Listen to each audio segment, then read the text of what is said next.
ভাই আপনি কি রোপণ করতেছেন? দেখতেছি এগুলা কালা কালা। ভাই আমি হচ্ছে চুল কাটাইছি, চুল মানে চুলের হচ্ছে দাম বেশি।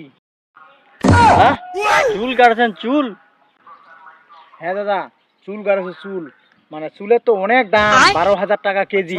আর দাদা ধান কাটাইছো, ধানের তো কোনো দাম নাই, প্রতি বছরে খালি লস খাইছো, ধানত কোনো লাভ পাও না দাদা। এই যে বেগুন লাগাইছো 25 কাঠা মাটি, বেগুনও তো 10 টাকা কেজি।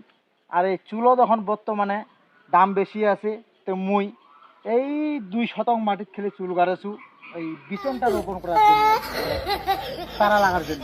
এই চারাটা বেশি বাসা হয়ে গেলে তারপর আর কি বিঘা 3 মাটি চুল গাড়ি মারছি। হায় সর্বনাশ, মানুষের এত বুদ্ধি রে! মানুষ এখন ধান চাউল বাদ দিয়া এখন চুল গাড়ি বাদ হয়েছে। চুলের যে এত দাম!